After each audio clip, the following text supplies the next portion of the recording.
What's going on, ladies and gentlemen? Today we have, as you can see, you've seen her before, Shirley Husar. She's back to have some discussion with us today about a few things. And, you know, when Sister Shirley shows up, you know, some things will get said. So get ready. So, Sister Shirley, thanks for joining us on the show today. Thank you, Phil, for having me on. I'm always so honored to be on your show. All right, Sister Shirley, what's new? Let's talk a little bit. You know, for people that may be new to the channel, that maybe, you know, since the last time you've been on and never heard of you before, talk to them a little bit about, you know, who you are, what you have going on. My name is Shirley Husar. I'm the CEO of Urban Gamechangers, where we go in the urban communities and we hold elected officials accountable as well as ourselves. As you know, family, we are in a pandemic right now. COVID-19 has gone across the world globally and has affected us globally, economically, socially, and mentally. In the Black community, let me make this clear to you, in the Black community within the United States, 30 to 40% of the people who have been affected by COVID-19 in our community have been affected. That's right, we're 13% of the population, yet 30 to 40% of the population has been affected by COVID-19. Now, the Trump administration, as well as the government and local officials, local, state, and federal, are making their efforts to compensate through PPP loans and different SBA loans. But the problem is within the Black community, a lot of that data, a lot of that income and money is not getting to our people. So today's show is going to talk about solutions and money and conversation, because it is crucial that we come together as a whole, as a collective, with ideologies and ideas that stand united, that we do not focus on Republican or Democrat, but that we focus on solution for the whole diaspora of Africans across the country. African American people in California are down to 6%. We are 80% homeless downtown Los Angeles. Gavin Newsom, who is our governor, has not made an effort to help African American. He's allotted $125 million towards illegal immigrants. That's right. Illegals are getting money. Immigrants are getting money. The Native Americans just got allotted from the Trump administration $8 billion. $8 billion for the Native Americans. And then they just sat down with the tribal leaders 2 days ago with President Trump, and they allotted more millions of dollars towards them. The LGBT are working with the FEMA. They also will be getting money. Now, what we're finding is that there are many other cultures, societies, groups, who are able to advocate for money. But when it comes to African-American people, there is a new terminology within government, and they're calling us people of color. They're calling us minorities. Now, you know, Phil and I do not like those terms. We always try to make sure we inform our people, because we are the real Black news. We want to inform you that to talk and say, hey, to say we're minority and say we're people of color and the Black and the brown and the Asian and the Black, and everyone leverages off of us. And that is the problem. So today, me and Phil are going to talk about solution. There is an African-American task force that came together, that we put together with Urban Gamechangers and the African Diaspora channel. And we're calling ourselves the African-American Descendants of Negro Slaves. And the African-American Descendants of Negro Slaves were put together for a petition for an advisory board for the President of the United States. We are coming together collectively with ideas and solutions to talking about an executive order that needs to be put in place for our people.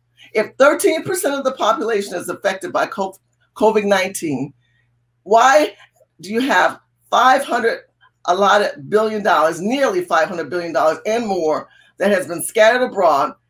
We're not getting the majority of that money. We're not getting the percentage to contain and deal with our community, because our community is the most effective and most hit by.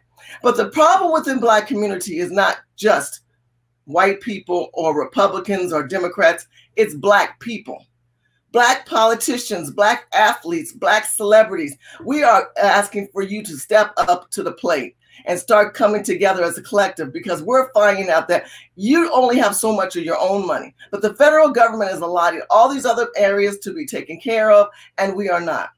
For example, the Small Business Administration has a couple clauses in there that are very pertinent to understand, that we are not going to be able to get the small business loans for our Black businesses, people who have had felons. If you are a past felon, you will not be allotted to get a SBA loan. So that means that you and all the crew that you hire, mostly like people that look like you, which look like us, are not going to be allotted money because of the past felon. There's little things like that that need to be addressed. When we talk about free trade and labor, what we're finding under this administration, the Trump administration, is that there's a lot of people who are converted from Democrat to Republican. There's nothing wrong with that. If they want to do that, that's fine. Here's the problem.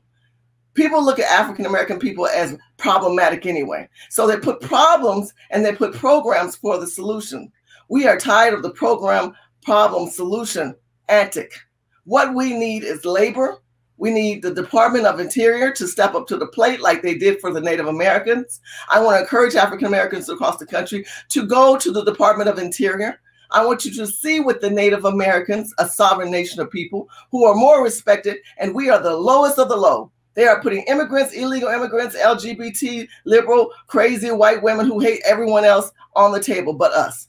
We have allowed ourselves to be pushed to the bottom of the totem pole. We have allowed ourselves to have other people speak for us, and we cannot speak for ourselves. We are treated as a child within government, and no longer do we need programs and problematic solutions. We need money. We need money, but we need money to go to small businesses. We need money to talk about free trades. We need money to go towards people who have established businesses or want to start businesses or who have just cannot take care of themselves in a sense of moving their communities forward. You have to empower the community movers. You have to empower, again, the community movers. I'm not talking about just cutting the checks. The federal government did that, and I'm very grateful for the Trump administration.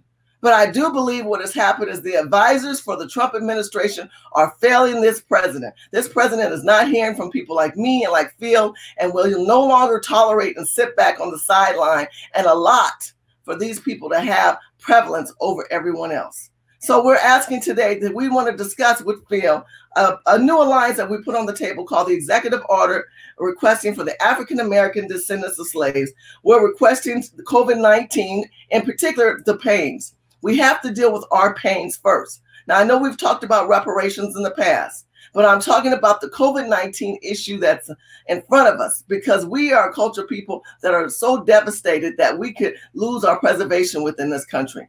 They're trying to wipe us out. We're becoming extinct. And until we understand that our position, listen to what I'm saying to you, pay attention, please like and share this video with many people as you can, because as me and Phil work together, we want to have a press conference with every press news possibility that is out there. Anyone that has a bigger and better platform, please come join our source, because we're finding that we don't have a clarity of understanding that we are African Americans, descendant of Negro slaves. Now, why do I use the word Negro versus the ADOS?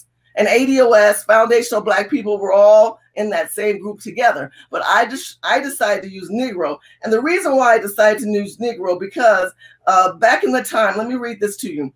In 2015, Chinese Democrat Representative Grace Ming from New York 6th District introduced a bill called HR 4238.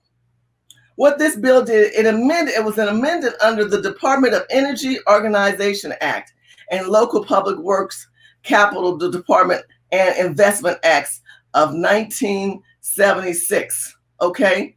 And it moderated the terms of the uses of the word minority. They basically said that Black people, this was a Chinese woman, saying that we do not want to be called Negro. Now, what it did was it altered our history and what our name originated from. If we go back to 1619 and how people were called Blacks or whatever, we were Negro slaves. And if you look at the historical ramifications of legislation that was prior to where we are today, it used the term Negro. But because we don't have a clarification of the difference between Negro and African Americans and Africans and everyone else of our diaspora looking appearance, it muddles the people who have originated and origins of who we are in this country. So no longer will we tolerate with that. We know many people have issues in different cultures, and we're not disrespecting that. We're not saying that, hey, you're not important, but we're saying we're not your priority or your pivoting point. Stop including us in your vernacular when you say, well, you know, the Blacks and the Mexicans and the Blacks and the Chinese, because in the end, we get nothing. We are no one. We are not valued. And if that was the case, then monies would be allotted. We have small businesses that need to be tended to. Now, as a conservative and as a capitalist, I believe that free trade labor needs to be addressed first. We need good stores and good markets in our community. We need better housing. We need better communicators from ourselves to local leaders. We need representative. If you want to say tribal leaders, I would say me and Phil are tribal leaders. And we're asking you guys to come on board and work with us on making sure this government understands that monies that should be allotted to the descendants of Negro slaves as well as African Americans. Now, many of you guys will say, why are you bringing both together? Because our communities are combined and we are congruent and we've worked together. We're talking about the African Diaspora channel that wants to broaden a perspective and a collective ideas of bringing African American together abroad. But if America cannot lead that, then where are we going? Because as we see, as we further down this rabbit hole of this pandemic, we are forgotten and we are taken for granted and we are subhuman. People who are not even looked upon as considered time or the day. But unless we come out and speak on this matter and come up with solutions, and I feel this in solutions, and then another time on the program, I would like to slowly read these solutions to you, but I want you to understand the majority of the solutions had to do with money, interacting within the community for small businesses, health issues within our community, the mental issues within our community. These are things that need to be addressed, just as the Navajo and the Native Americans are being addressed right now. The Native Americans sued the Secretary of Treasury, and it makes me wonder, is it going to take something like that for them to pay attention to us? Many Black elected officials do not find you to be a priority. What is priority are illegals, immigrants, and migrants. Those people are more considered human and more important to this country. So I want to ask you, are they? Because if those people are the priorities for Black America or for America, where does that place us? That puts us lower than where we should ever want it to be. So you thought it was bad prior to, but with the pandemic and COVID-19 and our health and our economic and our values being lost in what's going on in the country and what's going on in the world, the only way that we can come out of this is if we come as a united front and we ask for an executive order put in place for us, structured by us, with a team of leaders from us. No longer we accept the people who have been running and saying they represent us, when we find out in the end, not only are we not getting the money, we're not getting a solution. Solutions are the key. So make sure that you follow the African Diaspora channel. Make sure you look up Urban Gamechangers. Follow me, Shirley Husar, on YouTube. You can follow my YouTube channel, Shirley Husar, Husar, and make sure that you understand that the beginning starts with you, and the end affects us all. All right, let me follow up with something she said. Now, a few years ago, we went to Politicon. Those of you who've been following. And, we went with Sister Shirley over there. Now, Sister Shirley, what she'll do is she'll tell me different things that's going on. And I tell people this, I am the media person. That's what I do. I stay in that lane. But if someone asks me a question, I definitely look into it. So she may ask me certain questions about, hey, what do you think about this? What do you think about that? I give my opinion to that. But I'm not the guy that goes in front of people. That's her thing. She have access up there. I don't. Because I believe in we all should work in our lane, but also we can all work together. So I don't care if you're a person that's, don't have no kind of political ties. I can work with you, religion, whatever you think politically on certain things. Just certain things I may not be able to deal with, but I'll try to get with you on what we can deal with together. So that's how I feel about it. I believe as Black people, we all should come together no matter how we think. Because at the end of the day, I told you we're one global Negro. That's my position on all of that. And if you look at what's going on in this country now and how they're circling the wagons and how they're really starting to assert themselves. And she mentioned Native Americans, let's call it what it is. The majority of the quote unquote Native Americans today are $5 Indians. And we know the story about the $5 Indian, it's mostly white people. So the people that's normally going up there is probably tied to white people. And then white people, have finesse, Elizabeth Warren, she says she's Native American too. And she's white as all get out. You understand what I'm saying? And so somebody like her would go and finesse and get money. We know we covered a story, Sister Shirley, about how white people is getting quote unquote minority loans saying they're Native American, but they're straight up white. Okay, with I'm sorry, government contracts. Government contracts, absolutely. Yeah, government contracts. The Chinese as well. A lot of the they're doing things like that. So at the end of the day, when it comes to me and all our issues and problems, and we're gonna talk about this, I'll ask her to talk about this. It all circles back to money. I don't want to hear all that, you know, oh, you got a disparity. Okay, cool. How much money? You know, oh, you guys have this problem. Okay, fine. How much money? Because if we're not talking about money, then what's the point? We might well go, I mean, because black folks have been happy with lip service for too long. And we never, you know, we, like you said, you watch people who aren't even citizens in California. And let's talk about that. How is it that this governor was allowed to come up and give $125 million of taxpayer money, because California pays state taxes, and he wasn't literally ran out of the governor's office? And the question is too, is how is it you see all these white people going to the state capitol and they the main one? Why are white people ever went up there and said nothing about it? They're taking their money to give to people who aren't citizens during the time of a pandemic. Can you explain like that culture that's going on in California? You say black people suffering over there too, and they pay taxes. So how is that allowed in California? Well, it's allowed by California because the legislators who are empowered basically brainwash the American people in California. When you become lackadaisical, meaning that you decide to vote for the same people because you think they're nice and they run these great commercials, a lot of black people don't understand government, local, state, and federal. When President Trump did the chess move, which I talk about on my YouTube channel, basically what he did, he said, I empower the states. The states are ran by the governors, and the governors empower the mayors. Gavin Newsom is the nephew of Nancy Pelosi, who can't stand President Trump. Gavin Newsom and Nancy Pelosi are advocates for DACA and illegal immigrants, and they are priority in the state.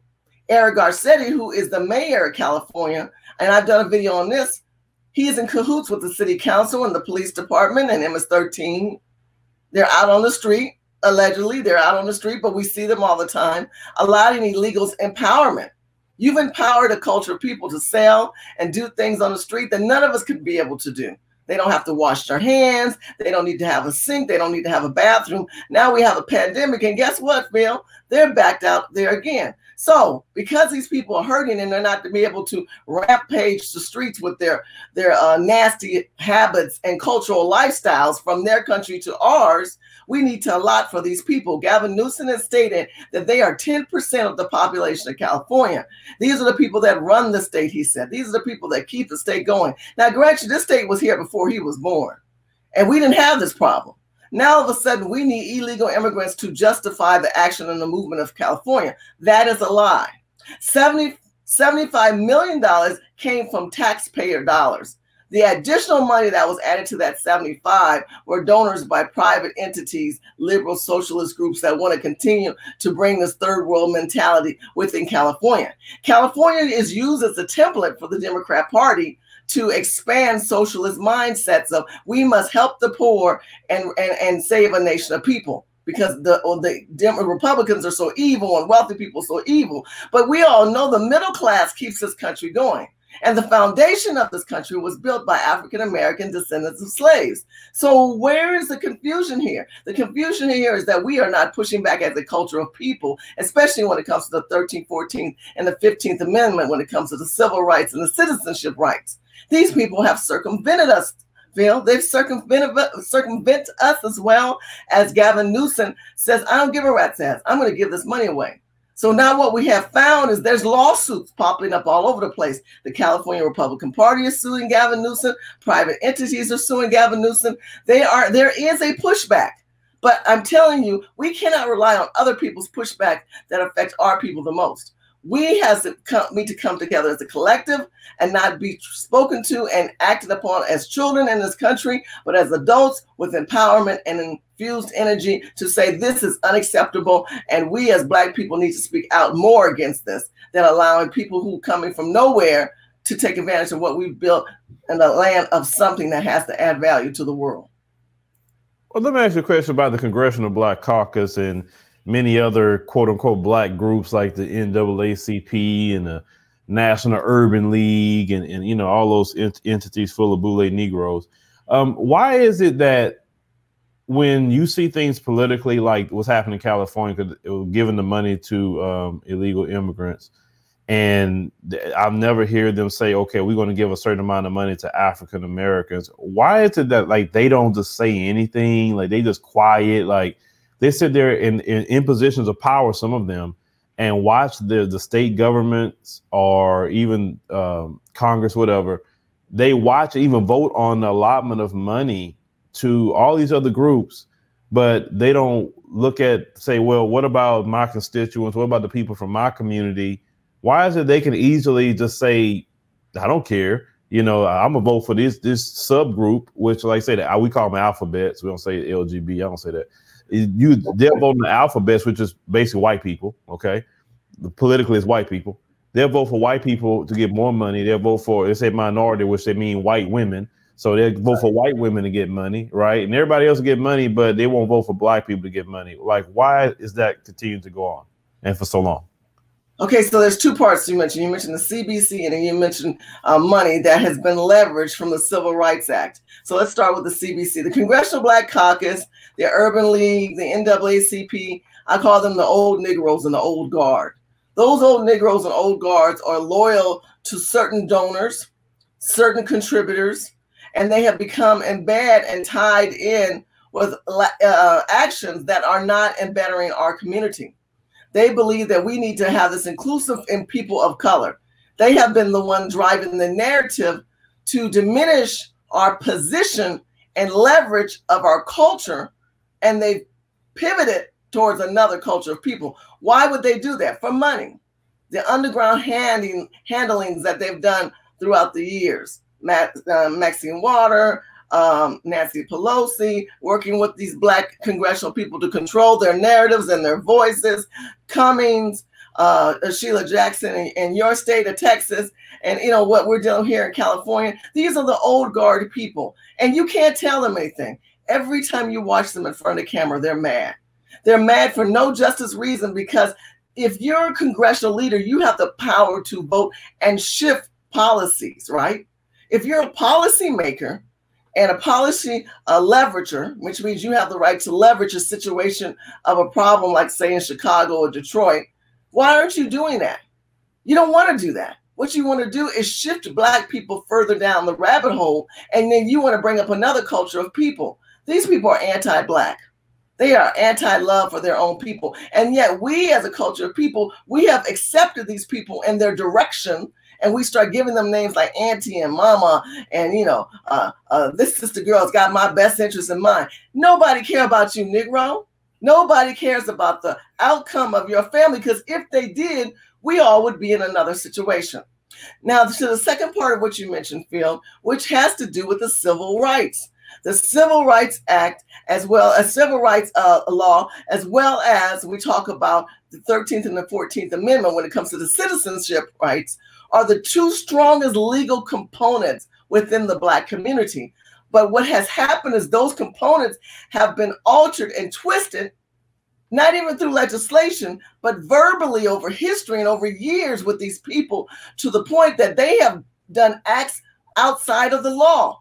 And there should be some legal ramifications for that. But if we as African-American people don't understand that the ABCD people, the white progressive liberal, I hate everyone women who want to convert black women into gays and everything else out there. And we think about the immigrants, the illegal immigrants and the migrants, they're all riding on the back of that, because they're all saying we're impoverished, we're hurting, we are a culture of people that are being neglected, la, la, la, lulu. What do we get out of this? All we care about is saying, what's happening for us? Where's our agenda? The agenda starts with people like me and Phil that are stepping up to the plate to educate you, to say, stop supporting those organizations, because they are not enforcing laws that were put in protective rights for you. Instead of those laws are protecting someone else. And it's time that we start having a deeper look at that content. Right, but the thing is, so the governor came up with that amount of money to give So that wasn't even voted on. He just did that basically on the executive order. No, he just did an executive order to allot that money. See, just like the president can do executive orders to help people, like President Trump followed an executive order that started back in Clinton in 1999 for the Chinese and Pacific Islanders, for the Asian community to position themselves heavily within government. You guys look up that executive order. Then it was passed down through Bush, Obama, and then Trump continued on. There never was an executive order from President Obama. If he's so Black American, cared about Black people, why did he not do an executive order to empower and infuse us with money and leveraging position rights within departments of government? It is more important that we continue to talk about money, but we need to know more about legislation, and we need to know about governmental departments where we can have an influencement. Like I told you, the PPP loan, no, the SBA loan that are out there right now under Ben Carson, a lot of Black people can't get because of past felons. But if we had more true Black people who were culturally equipped on the ground within government, we would have read that and said, wait a minute, this is a red flag. This affects our community. There are a lot of little red flags that come up in those stimulus packets that are almost, I don't know if it's design or strategic, but it cuts us out and we're not paying attention because we're not there. Right, because you mentioned the Paycheck Protection Program. We just covered a story where they say 95% of the Black people will not even get those loans, and not because someone has a felony, just because, you know, the way it's written, we're cut out. Because you mentioned they set aside $60 billion, right? That's for quote unquote minority businesses. But as I've told people before, is that when you say minority, that means set aside 80 billion, not 8 billion, 8 billion for the Native Americans. No, I'm talking about Paycheck Protection Program. It's supposed to be $60 billion set aside. Yes, that's correct. So after that $60 billion, like I told people, white women could get in that minority. White alphabet can get in that minority. And they said that we can talk about white disabled people can get in that minority. And we not even got out the white category yet. Even though a person that's white Jewish, they can get in that minority. You understand? That's so correct. So that's just staying in their community. We not even got to Black folks yet. And you talking about Asians and Hispanics and everybody else. And then by the time the money get down to us, like we don't get nothing. That's when you get the 5%. That's true. Everybody else ate up all the money. And that's why I said we have to get it established where you have to get Black people used to saying Black American or African American with everything. We have to literally go on a war path against that term, people of color, minorities. You gotta do more than say, you ask them, where does that fit? When they say minorities, you ask them, what do you mean by that? Well, you're a minority. No, I'm not a minority. I'm a cultural people, just like you have the Chinese, you have the Mexicans, you have the El Salvadorans, you have the Guadalajarans. Those people are all minority. You have people from all these different countries and diasporas who are claiming about being minority. Now, remember, we're going back to civil rights in the 60s and the 50s. The minority, which the majority, which were us. We're the ones that fought for civil rights, us.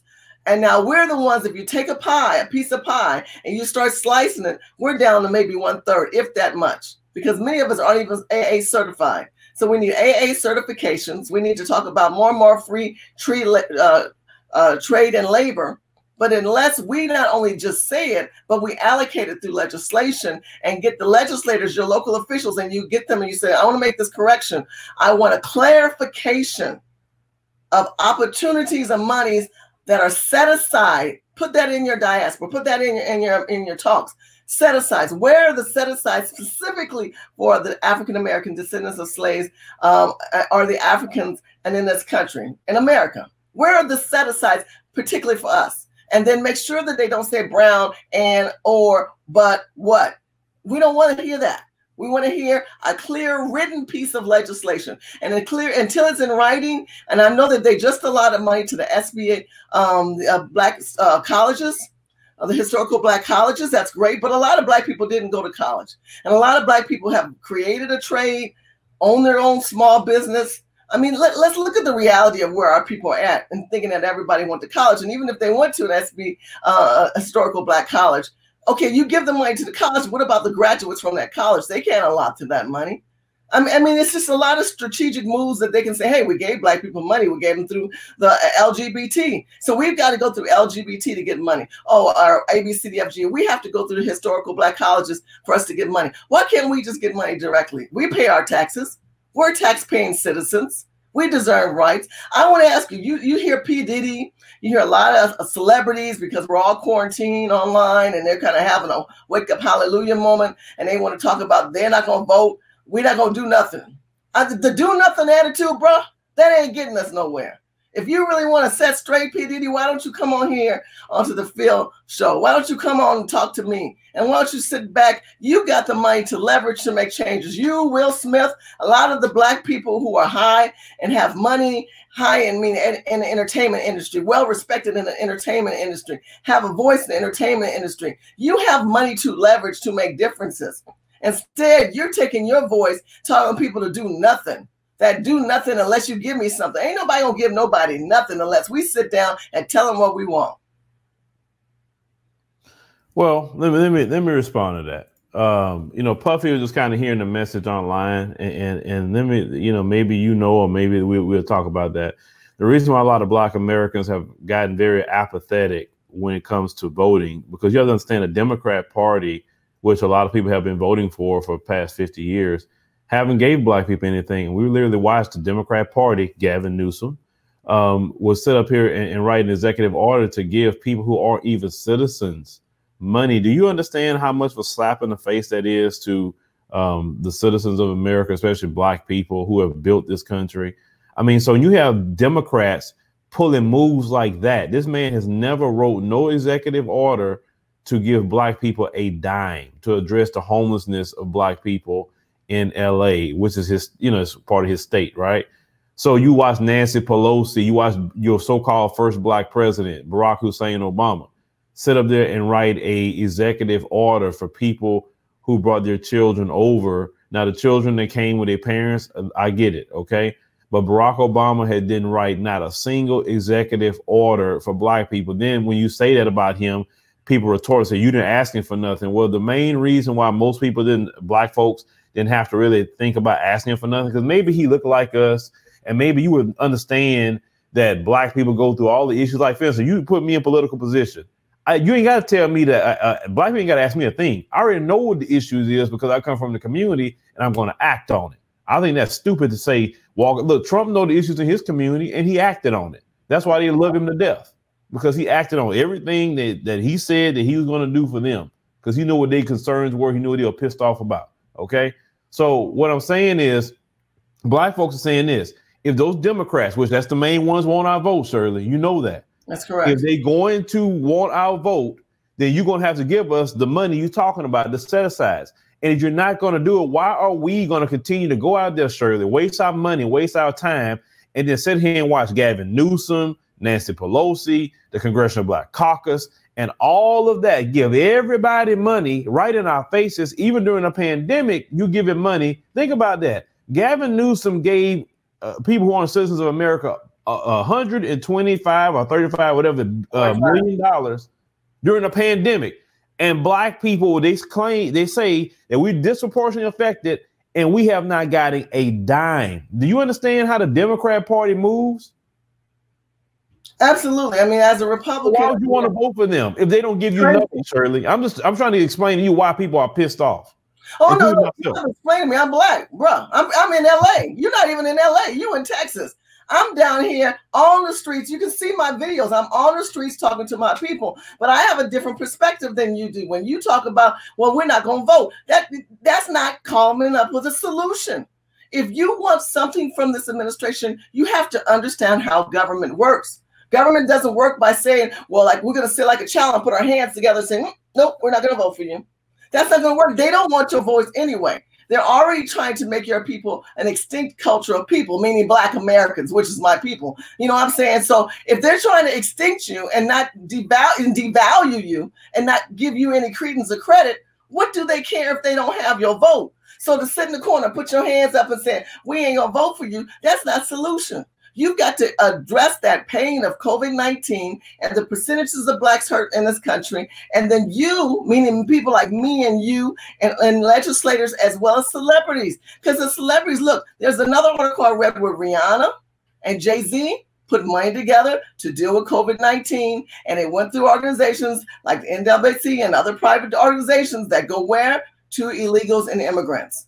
So again, they're acting like they're giving something back to the community. But when we find out what community are you really clarifying, and I understand Rihanna is not Black American, but a lot of African Americans, we love her. I think she's beautiful and brilliant and everything she's done. But truth be known, we have people who are descendants of slaves, who are entertainers, who are athletes, and they need to be on your show, and they need to be called out, Phil. So if you don't call them out, I'm gonna call them out, because I'm tired of the Negroes with the money talking about I'm not gonna vote. Yeah, but you ain't hurting, bro. You ain't on the street. You ain't struggling. You can't feed your family. You ain't trying to do weeds just to deal and cope, to do all this coping and caping.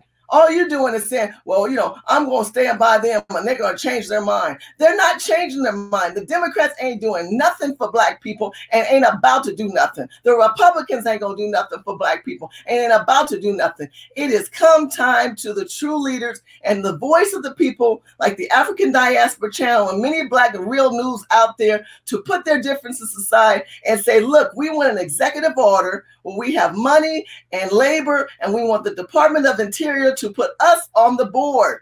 We should be in the same level and leverage rights. Leverage right. Look up the word leverage rights as the Native Americans. But to sit back and say, well, I'm not going to give you my vote. What does that mean? They do not care. They don't want your vote. They don't want you even here. Okay, let me respond to that. Okay. So you fight for everything you're fighting for, in which I'm all for fighting for different things that we need. And like I said, remember, the Republicans aren't the ones that's trying to get our vote. It is the Democrat Party. OK, they're the ones that even that's not true. The Republicans. Okay, well, hold on, Shirley. Hold on, Shirley. We talking about the ones. I'm not saying Trump don't want it. I'm not saying that. I know he got the black voices of Trump and all that. I'm not talking about him. But the main ones that try to court the black vote or feel like they have a right to it, for some reason, it's the Democrat Party. And what I'm saying is, if you're saying, okay, we need this from you, right? Like these other groups, they want things. See, the reason why you have people who trying to vote who aren't even citizens is because, for instance, Gavin Newsom would give them $100+ million. And so if they become, and they doing it on the bank of, well, if they get a citizenship or something, they can vote, they'll vote for us. So what I'm saying is, okay, you fight for all of that, right? Everything you're fighting for, you fight. Election time comes up. These local leaders, you know, these whoever don't, let's say if they don't do it, right? So what you're saying is, I'm just trying to clarify so you can let me know. So if they don't give you anything, they give you nothing, and you say, this is what I need, okay? Like other communities, the white community, the whoever community, they need their politicians to do something. Like the Chinese, they made their politicians get out there and do something, okay? Period. So if they're not doing nothing for us, and we're fighting, they give us nothing. So what you're saying is, and which a lot of people go, you know, I don't want to put no words in your mouth. So what you're saying is, if they give us nothing at all, we still go out there and vote for them? I'm trying to be clear. If they're at this point, you can't wait till election day. First of all, we're in a pandemic today. Black people are hurting today. Their businesses are folding and they don't know if they'll come back today. I'm saying what the Native Americans are doing. We need to pattern ourselves after other ethnic groups who are moving forward now. They're not using the word, well, we're not going to vote. They're not even focusing on the vote. They're telling the federal government, if you don't act accordingly, we're going to sue you. And that's exactly what the Native Americans did. They sued the Treasury Department. Look it up. You look it up. The LGBT sued the federal government. Everybody else sues the federal government. But we keep waiting for an interim of leaders like the CBC and the Urban League to step up. They're not. What I'm petitioning is that celebrities and athletes and successful people who are in the 7, 8, 9, 10 digits, whatever you're at, that can make a legal contribution to step up to the plate, to talk to community activists like me and you and say, look, the 13th, 14th Amendment has already been altered for immigrants and illegals. That's part of the biggest problem. Because if you can stop that, you can stop a huge amount of money going to people that shouldn't be claiming to be minority, number one. Number two, when we fast forward to today, we have other immigrants who have executive orders put in place. And also we're dealing with the illegal gang members who are empowered and infused in California. Look, a couple of months back in San Bernardino, not San Bernardino, no, I'm sorry, in Sacramento. In Sacramento, the city council people gave $1.5 million to illegal immigrants to keep peace in the community. I was outraged about that. How do you have $1.5 million allotted to illegal immigrants to keep peace in the community? Obviously, the infrastructure of law on a local level and a state level has so much corruption. We've learned to accept corruption and not ask for correction. And when we ask for correction, because what you're addressing is this, Shirley, look, we're going to ask for them to do this. And if they don't do this, we're not going to vote for them. And if you don't vote for them, guess what? Trump will still be in office and you'll get nothing. You apply pressure with pain.